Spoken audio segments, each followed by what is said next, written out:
Hello Dogs fans, welcome to another episode of After the Dogs Roar for the season of 2017. Let's not muck around, let's get straight into having a look at the episode agenda. Lots to get through.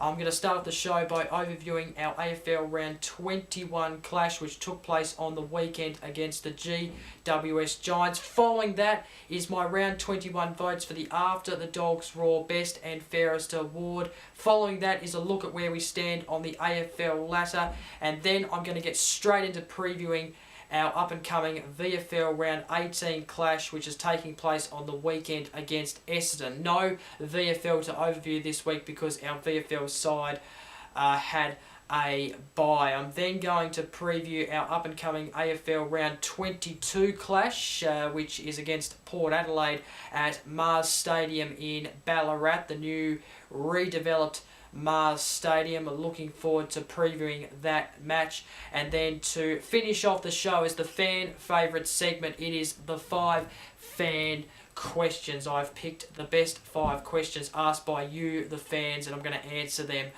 at the back end of this episode. Before I get in though to the show, I just want to congratulate Robert Murphy on a fantastic career. I just watched his press conference then, his announcement of him retiring, and it's been a great career. Let's just go through some of his career highlights because he has had a really good career. Hey, he has been a cult figure at the Western Bulldogs Football Club, there's no doubt about that. And, well, he's captained the side beautifully since 2015. He was drafted as pick 13 in the 1999 National Draft. As I mentioned, started captaining the side in 2015 and has been captain ever since that moment to now. He has won 2 All-Australian awards in 2011 and 2015. All-Australian captain in 2015, which is just absolutely remarkable. AFL PA Captain of the Year in 2015. He was a pre-season premiership player in 2010. Of course, our Western Bulldogs side won the NAB Cup in 2010. It was a great achievement by the team, even though it was only a pre-season. He also represented he represented Australia, I should say, in the International Rules Series in 2002 and 2003, and he was also a part of that Victorian representative team in 2008 that played that representative game against the Dream Team. So a very good achievement there by Robert Murphy. Just a great career. He's been a great player, a great figure to have around the Western Bulldogs Football Club, and well, it just sums up that when he was injured in round 3 of last year, we know that a lot of people were sad about that particular moment, but he's had a great career. He's a player to remember, he's a player to not forget, and I'm sure that he's going to be around the football world in some way or another. So congratulations to Robert Murphy, fantastic career.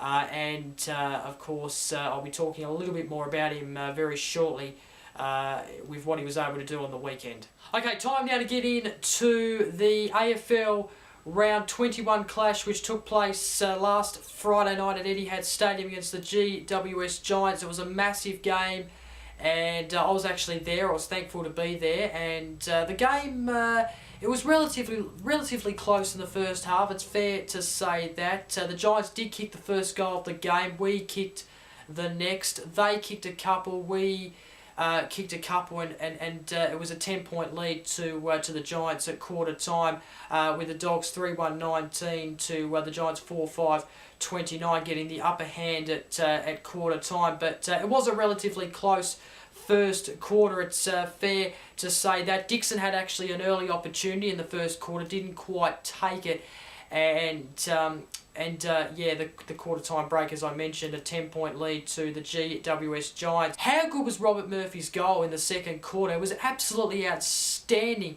The pace he had to get away from the Giants player and kick that goal from the pocket. It was just sensational, and it was a great thing to say. It got me out of my seat indeed, and I'm sure it got the fans at the ground and watching on TV, got them out of their seat as well. It was a fantastic goal, and we kept it relatively close in the second quarter. And at half time, the GWS had a narrow lead. The Dogs 6-7-43 to the Giants 7-5-47. The second half, though, was where it all went wrong. It all crashed downhill, and it's fair to say the third quarter was not good enough.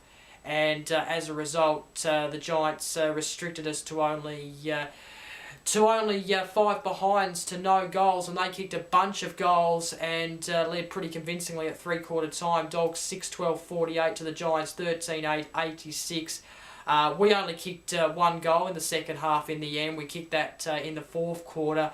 The Giants were just too strong, and it wasn't the great result. Wasn't the greatest result from a Western Bulldogs point of view, and we went down to GWS pretty convincingly. The final score being the Dogs 7-15-57, defeated by the GWS Giants 16-9-105. Let's just go through the goal kickers very quickly. Dixon was the only multiple goal kicker from the Western Bulldogs on Friday night, kicked 2.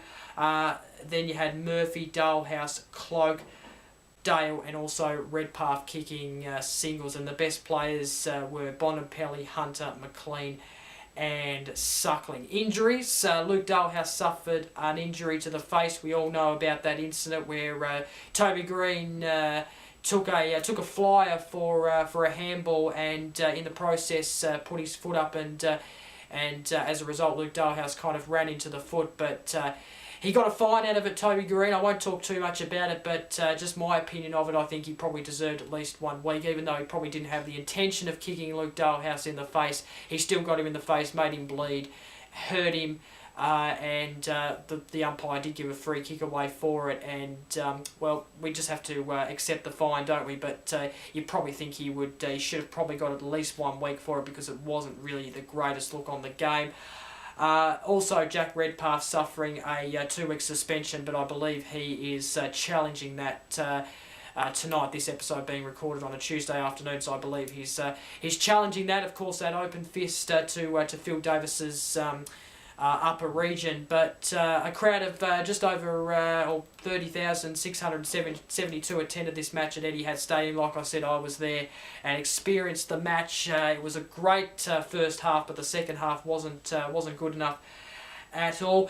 This match actually, especially the second half, reminded me of the Crows match in round 16, where we had that pretty impressive first half where we kept with the Crows, but faded away in the second half and were demolished. It reminded me a bit of that, and in fact, the Crows' score that night was 16. I think it was 16-3-104. I think it was 16-8-104. Sorry, I can't read my handwriting, but and of course the Giants' score was 16-9-105. Of course, the Crows' loss was a little bit bigger than the loss we endured on Friday night. But this had a lot of similarity, I should say, to the Crows match in round 16. It's fair to say that, and. Look, the inside 50s have been a trend throughout this year. We've normally had more inside 50s than a team in most games this year, it's fair to say that, and yet we haven't been able to capitalise on those and be efficient with those inside 50s that we've been able to get. The inside 50 count was just dramatic. We had 65 inside 50s on Friday night to the Giants 34. You'd have to look at that and say we probably should have won the game. Like that's probably a little bit of an over-exaggeration, but that's a lot of inside 50s to a losing side, to be honest. So that just explains how how inefficient and poor we were when going inside 50, and seeing it live, you can see how loose and how kind of really poor our forward line really is, and it just explains that when we have to put our best midfielder in the comp, Marcus Bontempelli, up there, and I guess that's based around injuries as well. Tom Boyd's definitely missed. We don't have, we only have Jack Redpath. That's really our only tall up there. You could argue that Tory Dixon's probably another one up there, but our forward line is just poor, and our entries inside 50 are poor as well. And then when we do get it inside 50, and because we had a pretty kind of short and inexperienced defence line, it just came straight back out. And then GWS got on the press, and we saw that with, I guess, the first bit of play when Patton kicked that first goal of the game. So that's been a trend all year, and that's something we can't really fix until the pre-season. To be honest, that's something that. We could keep bringing in players, but I don't think we're really going to fix it until the pre-season. Maybe Beveridge has to look at our tactics, and I don't know. It's just been a trend all year, hasn't it? Really, and I'm running out of answers myself. But I'm going to put the spotlight on a few players here. I don't want to single out too many players, because I believe a loss is collectively a team loss, not just because of individual performances. But Tom Liberatore hasn't been performing well at all. We know that he hasn't been playing very well this year. He was dropped to the VFL earlier in the year. Could be dropped to the VFL again this week. He only had 10 disposals. He used to be a key part of that midfield, and he's just below average at the moment, below par of what his expectations are. And not sure why that is. Whether he's not as fit as he was, I don't know, but he hasn't been performing very well at all, and Beveridge has to look at a way to get himself back to get Liberatore back to the best he can be, and maybe that's a pre-season under his belt, or something different happening in the pre-season. I don't know. But Jake Stringer's an interesting one. I'm not going to be too harsh on Jake Stringer, because he was coming back from injury, and we have to accept that he's not a key forward. He's a player who can play on the flanks, the pockets, can crumb, can burst, can use his speed. He is not a real high disposal possession player. He probably only can get about 12 or 13, 15 disposals a game, and that's all he can probably get. But I thought his effort on Friday night wasn't quite good. I looked at him at times, and he wasn't really doing too much. He wasn't trying to provide a real lead. Even though he's not a key forward, he still needs to try and provide something inside the forward 50. But the way he operates is when we have a stable forward line, and because we don't have a stable forward line, maybe that's why his performance is down. We know that he works very well when he's got a real supportive forward line with him, and we don't have that at the moment. But look, if Tom Liberatore was going to get dropped this week, I'd play Jake Stringer, I should say, in the midfield, and make him work his bum off, to be honest, because he's got a lot of speed. Whether he's got the endurance this year, I'm not too sure, but something needs to happen for him, because I just don't think he's been giving real effort this season. And that might be a little bit too harsh. I'm not sure. He is just coming back from an injury, but that's just my thoughts. So look, it was a disappointing result, and look, we can still make the finals, but we need to win our next 2 games, and that is very, very important. So yeah, our next 2 weeks, very, very important indeed. Pretty poor loss, to be honest. Lot to take away from it. But it was great to be there, though, and I enjoyed the game nonetheless on Friday night. But it would have been great if we could have got the win. Time now for my round 21 votes for the After the Dogs Raw Best and Fairest Award. I found it quite hard to give votes this week, but anyway, this is what I've come up with. I've given 1 vote to Marcus Bontempelli, 20 disposals, 9 handballs, 11 kicks, only the 2 marks. He made 7 tackles, 2 behinds. Probably should have got a goal out of 1 of them. I would prefer to see him in the midfield, by the way, but because of how poor our forward line is at the moment, we kind of have no choice but to put him up there at this present stage.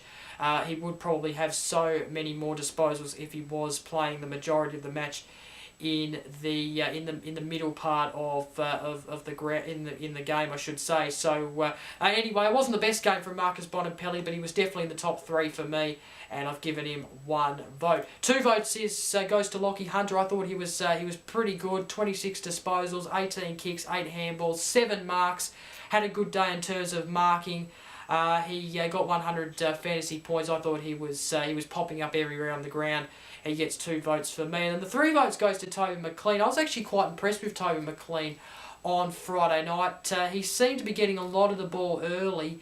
And yeah, he was just a noticeable player every single time. And he's been playing very well this year. I think he's been one of the best players at the club this year. He's been a very good performing player. 23 disposals, 9 handballs, 14 kicks. I only had the 3 marks, but I just give him the votes just purely because I noticed him a fair lot during the game and seemed to do just the little things. So yeah, Toby McLean gets the 3 votes for me. I thought he was best on ground from a Western Bulldogs point of view. Was hard to give the votes though, as I mentioned just a short time ago. But anyway, let's have a look now at how those votes affect the leaderboard for the After the Dogs Royal Best and Fairest Award. So Marcus Bonampelli still leads. He leads on 22 votes. He has got a pretty good lead over Jack McRae, who is second on 15 votes. Third is Lachie Hunter on 13 votes. Caleb Daniel is fourth on 12 votes. It's fair to say that Caleb Daniel's probably been a little bit down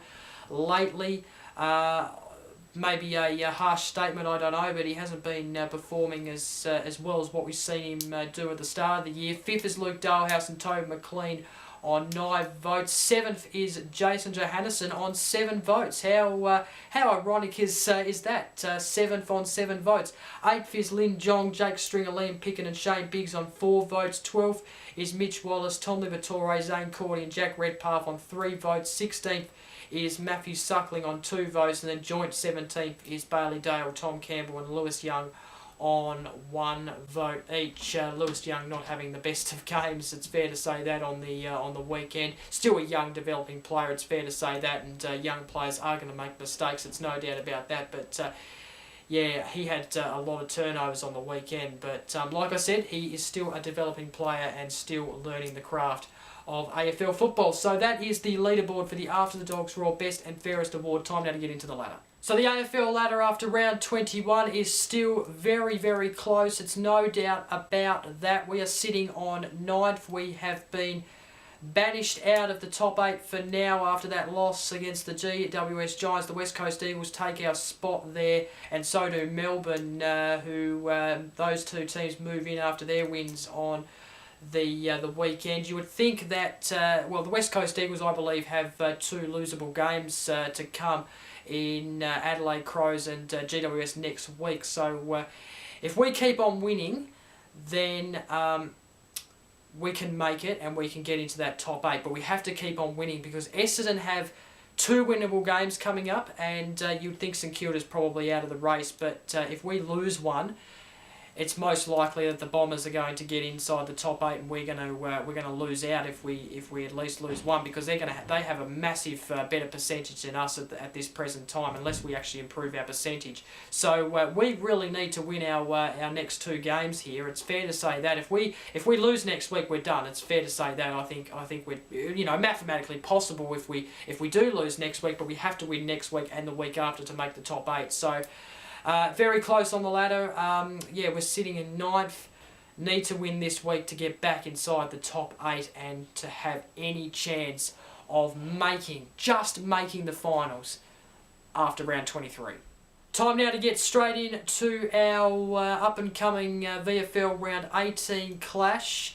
It is taking place this Saturday, the 19th of August at 12 p.m. at Windy Hill. We're taking on Essendon. It is an away game, and we have versed Essendon already this season and beat them, although it was a narrow 4-point win to us at our home ground of Victoria University Whitten Oval. So yeah, a big game coming up against Essendon. Of course, our Footscray Bulldogs coming off a bye. I think the Bombers might be coming off a bye as well, so there's probably no advantage there, but It should be a good game. Let's hope our VFL side can get up. So once again repeating, our Footscray Bulldogs taking on Essendon this Saturday the 19th of August, 12 p.m. at Windy Hill. We'll be following, and we'll be very interested to know how that game goes. Of course, our VFL side doing fairly well in season 2017. Time now to preview our up-and-coming AFL Round 22 clash. It's a massive one, this one. Our Western Bulldogs taking on Port Adelaide on Saturday the 19th of August at 1:45 p.m. at the new redeveloped Mars Stadium in Ballarat. You can watch the game on Fox Footy if you're not attending the match like me. The pictures I've been seeing of the new redeveloped Mars Stadium have been absolutely fantastic. The stadium looks great, and I'm sure the people there in Ballarat are really looking forward to hosting this historic AFL clash. It is going to be surely going to be a really good match. It's fair to say that, because it is 9th v 6.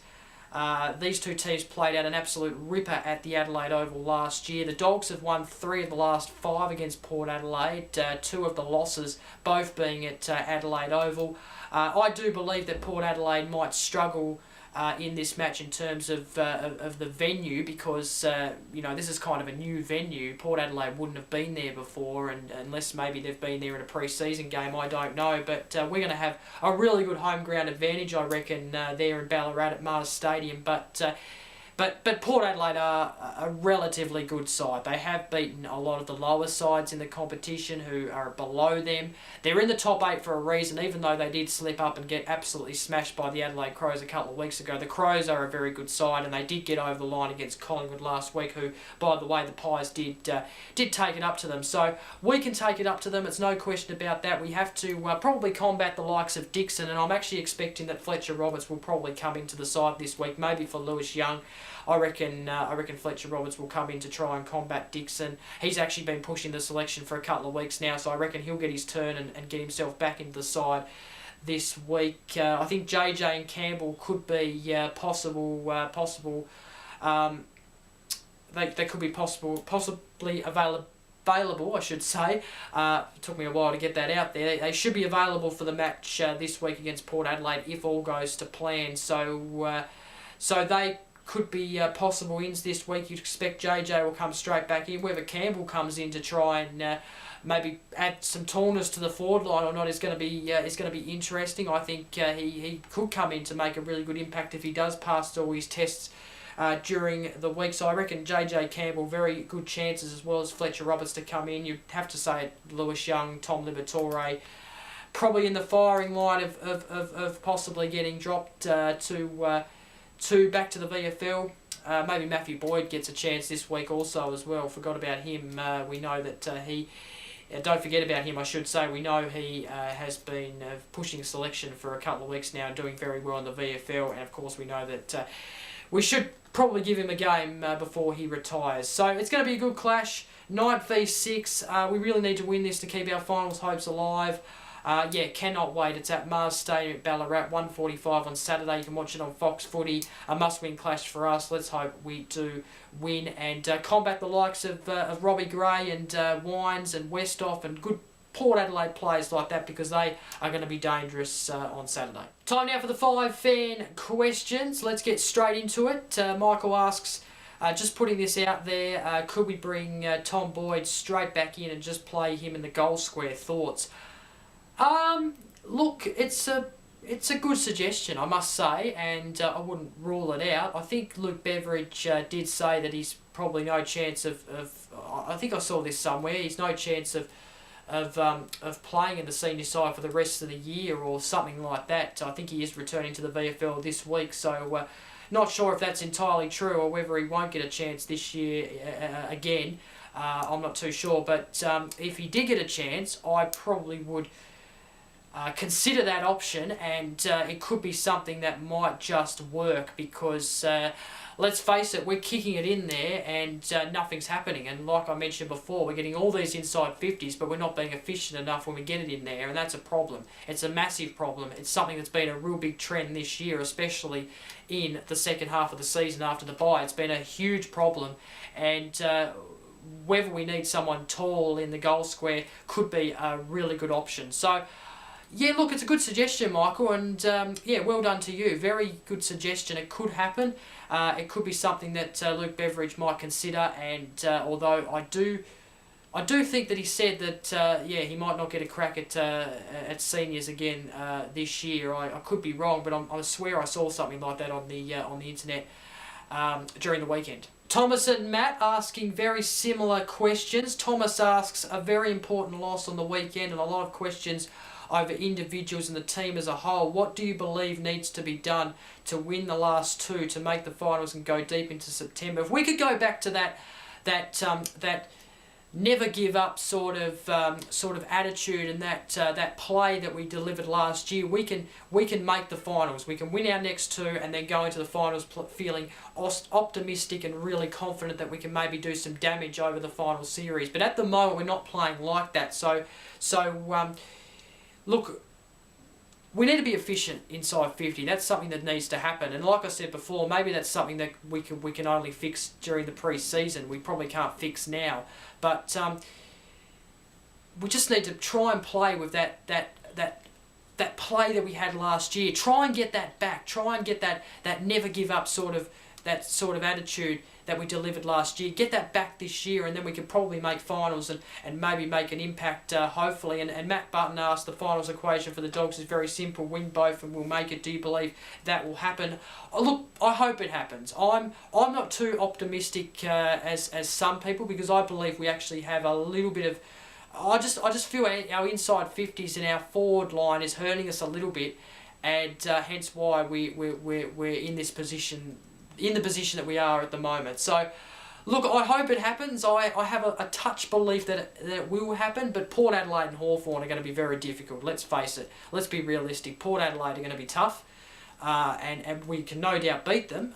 We've beat them before, and we can no doubt beat them. But Hawthorn will be tough as well. They're playing some very good footy, and considering how big that game's going to be in a couple of weeks' time. It is going to be tough, but I have a little bit of belief. Not a big belief, but a little bit of belief. But then again, last year, we saw last year that yeah, we won the grand final, and probably not many people expect us to do so. So yeah, I have a little bit of belief that it will happen. But yeah, just the forward line, the inside 50s, the way we're playing is just not making me feel like we can make the finals. But 2 games to go, it can happen. Red WB asks, is booing something we should encourage, or is there a better way to have an impact for our club on the from the outer? Yes. Look, I probably wouldn't encourage booing, although it's something I don't think that we can get rid of from the game. It is something that is probably a part of our game. And look, I don't really do it, but I know there's people that do, and you know, there's no rule that says you can't, and it's just part of the game. It's just something that happens, and we just have to accept that. Yeah, it's just something we have to accept. To be honest, it's not something we're gonna ever get rid of from the game. It's gonna be there forever. Everyone will boo certain players and certain things, and it's just a part of the game. I wouldn't encourage people to do it, but then again, it's just something that happens, and I think it just happens in every sport, really. But is there a better way to have an impact from our club from the outer? Well, I'm not really sure about that one. Maybe more cheering would be necessary. I don't know. It's a hard question, that one, but yeah, that's my opinion on that. Matt Lyons asks, is Bob's decision timing to retire the right? Yes, certainly. I do agree with that. I think it is the right time. There is a possibility that we won't make finals. So for him to get it off his chest now and announce it to the world is a very good opportunity and a real right decision to do so, because you know, I don't want him playing round 23 and then hearing that he's retiring the next week or that week, because we want to give him a good send-off. He's one of those players that we need to really send off right. The same with Matthew Boyd, and let's hope he does play in round 23.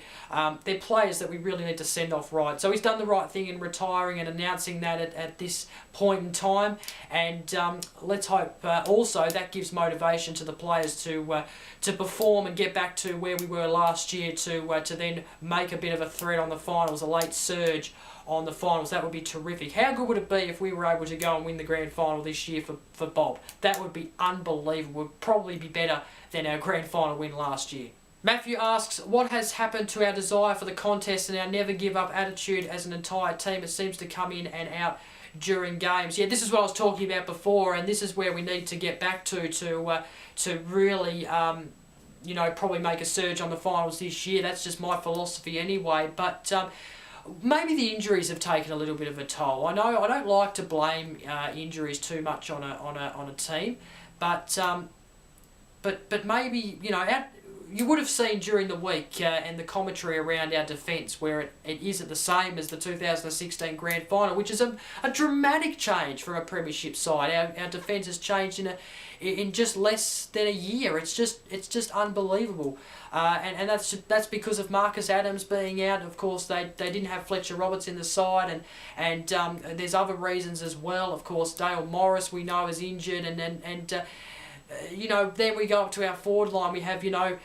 we have Boyd and we also have Tom Campbell. I think could make a really good threat on the forward line. We've seen that in parts this year, but he obviously wasn't a part of the premiership side.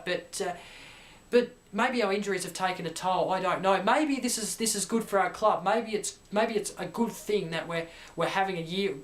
This is going to sound bad, but we're having a year off from the finals, doing what Hawthorn did in 2009, and then maybe getting ready for that lengthy process and that lengthy time playing finals. Maybe that might be what could happen. We still have the list to do that, by the way. We're not in a rebuilding stage, although we do need to get some tallness in our team and some scoring ability in our team, which is something we've been lacking this year. So I'm not sure where it's gone. I personally suggest that maybe the injuries have taken a little bit of a toll now, but obviously we have Easton Wood out as well.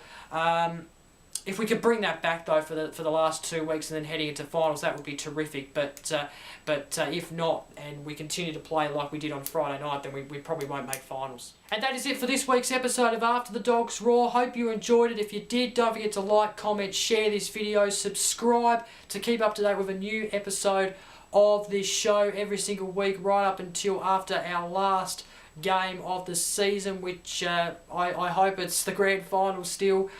There's still belief we can still make it. Let's not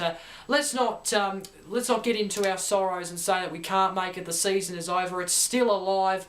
If we win this week, we can make the finals, and that sets up a brilliant round 23 match against Hawthorn. Let's hope that does happen. Let's hope we do win this week and really put ourselves back in the mix for that massive Friday night clash, which is going to be huge at Etihad Stadium. So thank you very much, everyone, for watching once again, and until next week, let's hope I'm talking about a win against Port Adelaide at our beautiful redeveloped Mars Stadium. So until then, go Dogs! Bye for now. Thanks for watching once again.